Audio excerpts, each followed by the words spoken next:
الرحمن الرحيم وجاء الحق وزهق الباطل إن الباطل كان زهوقا اللهم صل على سيدنا مولانا محمد وعلى آل سيدنا محمد صلاة دائمة مقبولة تؤدي بها عنا حقه العظيم উপস্থিত আজকের এই মানববন্ধনের সম্মানিত সভাপতি সাহেব এবং দূর দূরান্ত থেকে আগত আশিকানে মুস্তাফা বৃন্দ, সম্মানিত মুসলিম জনতা, আমরা আজকে এখানে সমবেত হয়েছি আমাদের পরিচয় আঘাত লাগার কারণে ইয়া নবী সালামু আলাইকা এই মুবারক আওয়াজকে নিয়ে কটূক্তি করার তীব্র প্রতিবাদে আমরা সমবেত হয়েছি। আমি বলতে চাই, এই মৌলভীবাজার সম্প্রীতির শহর, এই মৌলভীবাজার জেলা সম্প্রীতির জেলা। এই সম্প্রীতির জেলায় যারা মিলাদ কিয়াম করে এবং যারা মিলাদ কিয়াম করে না, আমরা সহ অবস্থানে সুন্দরভাবে অবস্থান করছি। আমরা জানতে চাই, এই সম্প্রীতির জেলায় কারা বিভেদ সৃষ্টি করতে চায়, এই সম্প্রীতির জেলায় কারা বৈরিতা সৃষ্টি করতে চায়, এই সম্প্রীতির সহাবস্থানে কারা ফিতনা ফাসাদ তৈরি করতে চায়, তাদের সেই ফাসাদি মানসিকতাকে আমরা তীব্র প্রতিবাদ জানাই। সম্মানিত মুসলিম জনতা, মৌলভীবাজার জেলার অন্তত 99% মসজিদগুলোতে মিলাদ কিয়াম হয়। যারা মিলাদ কিয়াম করেন তারা মিলাদ কিয়াম করেন, যারা মিলাদ কিয়াম করেন না তারা সেটা থেকে দূরে থাকেন। এইভাবেই আমাদের বসবাস। সেখানে একটি মাত্র মসজিদে ইয়া নবী সালামু আলাইকার আওয়াজ বন্ধ করা হবে কেন? সম্মানিত মুসলিম জনতা, আমরা জানিয়ে দিতে চাই, যিনি বলেছেন ইয়া নবী সালামু আলাইকা বলার কারণে তার কলিজায় আঘাত লেগেছে, আমি বলতে চাই আপনার বক্তব্যের মাধ্যমে আপনি প্রমাণ করেছেন আপনার কলিজায় পছন্দরে দুর্গন্ধ ছড়াচ্ছে।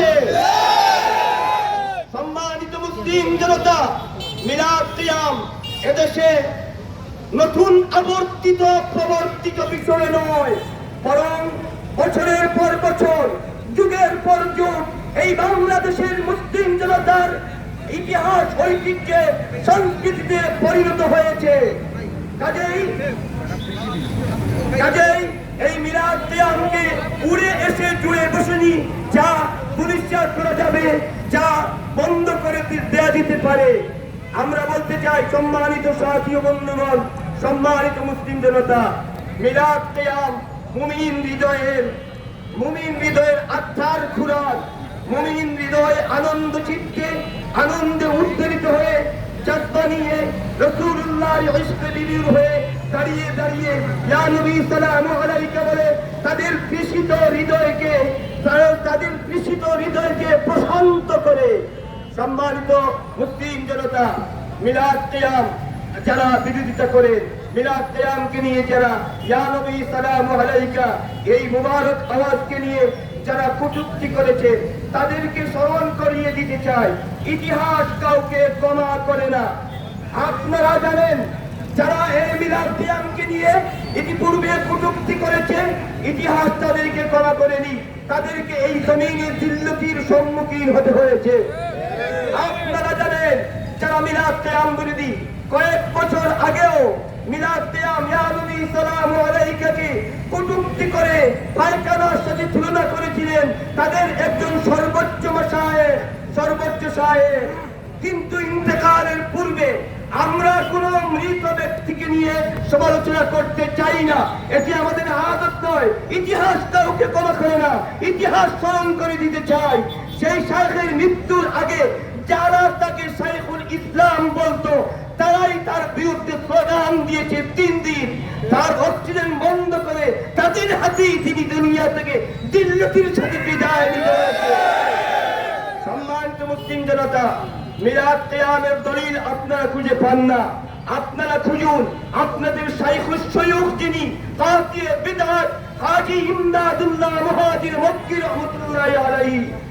আমরা যুগের পর যুগ অনেক উলামায়ে কেরাম, আইম্মায়ে কেরাম, মুহাদ্দিসিনে কেরামের রেফারেন্স দিতে চাই না, যদিও দলিল আছে।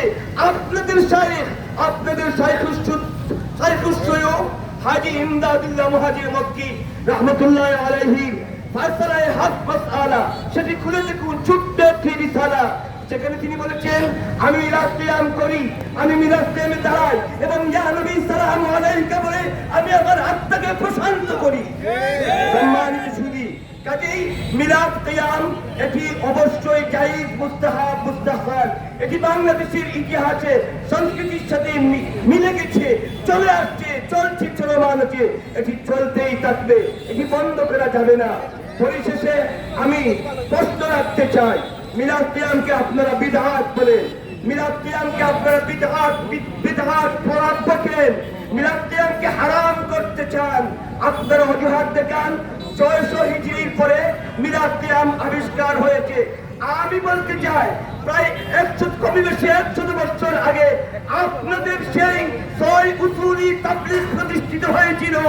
যে কাইফিয়তে আপনারা মিলাদ কিয়ামকে হারাম সাবিত করতে চান, সেই একই কাইফিয়তে আপনাদের তাবলীগী সেই কার্যক্রমকে হারাম বলা যাবে না কেন? সম্মানিত সুধী, কাজেই ফিতনায় যাবেন না, ফিতনা সৃষ্টি করবেন না। আমরা শান্তিতে বসবাস করতে চাই, আপনাদেরকে নিয়েই বসবাস করতে চাই। আপনারা মিলাদ কিয়াম করেন না, করবেন না, আমরা করি, আমাদেরকে বাধা দিতে আসবেন না, আমাদেরকে বাধা দিতে আসবেন না। ইনশাআল্লাহ এই পৃথিবীতে যতদিন আশিকানে মুস্তাফা জীবিত থাকবে, ততদিন এই বাংলাদেশে গোটা পৃথিবীতে ইয়া নবীর সালামু আলাইকার আওয়াজ বুলন্দ থাকবে। সম্মানিত সুধী, সম্মানিত মুসলিম জনতা, আমি আমার বক্তব্য দীর্ঘায়িত করছি না। এখানে অনেক বিজ্ঞজন আছেন, ওনারা বক্তব্য দিলেন।